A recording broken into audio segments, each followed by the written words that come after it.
আসসালামু আলাইকুম সম্মানিত সুপ্রিয় দর্শক, প্রবাসী ও বাংলাদেশ পেজের পক্ষ থেকে আমি মেহেদি হাসান আছি আপনাদের সঙ্গে। দর্শক দেখতে পাচ্ছেন আমরা পিপিআরের যে কাজগুলো করি সম্পূর্ণ কাজগুলো আপনাদেরকে আমি পুঙ্খানুপুঙ্খভাবে দেখানোর জন্য চেষ্টা করি।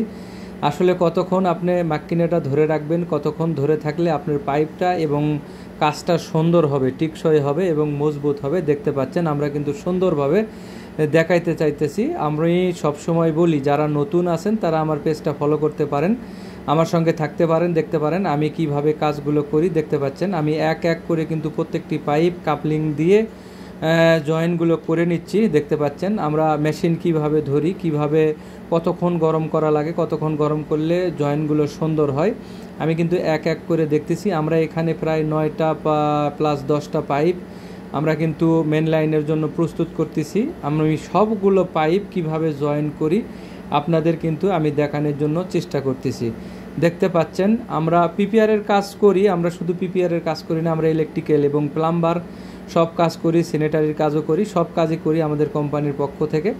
দেখতে পাচ্ছেন একের পর এক কিন্তু আমরা পাইপগুলো জোড়া দিতেছি এবং আপনাদেরকে দেখানোর জন্য চেষ্টা করতেছি। যারা নতুন আছেন, যারা পিপিআরের কাজ শিখতে চান, আশা করি আমার পেজটা ফলো করে আমার সঙ্গে থাকবেন। দেখবেন আপনার অন্য কোথাও আর যেতে হবে না পিপিআরের কাজ শেখার জন্য। দেখতে পাচ্ছেন আমরা খুব সুন্দরভাবে কিন্তু দেখানোর জন্য চেষ্টা করি সব সময়ের জন্য। আমাদের পেজের যে কাজগুলো করা হয় আমরা কিন্তু অল্প অল্প ভিডিও দেখাই না, আমরা পুরোটা দেখানোর চেষ্টা করি। আর দেখতে পাচ্ছেন মেশিন চালাতে চালাতে মেশিনের ভেতরে কিন্তু এক প্রকার গাদ জমা হয়ে যায়, তখন অবশ্যই একটা স্ক্রুড্রাইভারের সাহায্যে আপনারা এটা পরিষ্কার করে নেবেন, যেমনটি আমি করে নিলাম। দেখতে পাচ্ছেন তারপরে কিন্তু আবার আমি নিয়ে আসছি এখানে মেন লাইনের যে কাজটা আমাদের চলতেছে। আমরা কিন্তু এগুলো 1 ইঞ্চি পাইপ ইউজ করতেছি, পুরোটাই 1 ইঞ্চি পাইপ, 1 ইঞ্চি কাপলিং দিয়ে কিন্তু আমরা পাইপগুলো লম্বালম্বিভাবে জয়েন করার জন্য চেষ্টা করতেছি। আমরা কিন্তু সম্পূর্ণ ভিডিও খুব সুস্থভাবে দেখানোর জন্য চেষ্টা করি। আপনারা দেখতে পাচ্ছেন আমরা কিভাবে কাজ করি। পাইপগুলো যখন আপনারা জয়েন দিবেন পাইপগুলো অবশ্যই সোজা করে রাখবেন, সোজা করে নেবেন।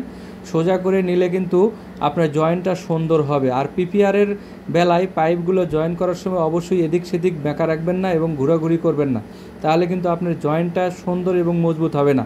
তাই সবসময় বলি কাজ করবেন সুন্দরভাবে করবেন, যাতে কাজ টিকসই এবং মজবুত হয় এবং কোয়ালিটি সম্পূর্ণ কাজ করার চেষ্টা করবেন। যদিও সময় একটু বেশি লাগে তারপরেও সুন্দর করে কাজ করার জন্য চেষ্টা করবেন, যাতে ভবন মালিকের কোনো ক্ষতি না হয়। এবং আপনার যে কোম্পানিতে কাজ করেন বা নিজেই কাজ করেন, কাজের কোয়ালিটি ভালো হইলে আপনি কিন্তু আর একটা কাজ পাওয়ার আশা রাখেন। তাই আমি বলি সবসময়ের জন্য সুন্দর করে কাজ করবেন।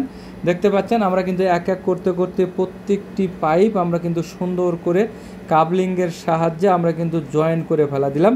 পিপিআরের কাজ আসলে তেমন কিছু না, শুধু একটু ন্যূনতম আইডিয়া থাকতে হবে। ন্যূনতম একটু আইডিয়া থাকলেই পিপিআরের কাজ কিন্তু আপনি সুন্দরভাবে করতে পারেন। যারা আসলে আমাদের পেজটাকে ফলো করেছেন, যারা আমাদের ভিডিওগুলো দেখেন, লাইক করেন, কমেন্ট করেন, তাদেরকে অসংখ্য ধন্যবাদ। অবশ্যই এভাবেই ভালোবাসা দিয়ে আমার পাশে থাকবেন। আমি মেহেদি হাসান সবসময় আছি আপনাদের পাশে। ভালো থাকবেন, সুস্থ থাকবেন, আবার দেখা হবে নতুন কোনো ভিডিওতে। এই পর্যন্ত আল্লাহ হাফেজ।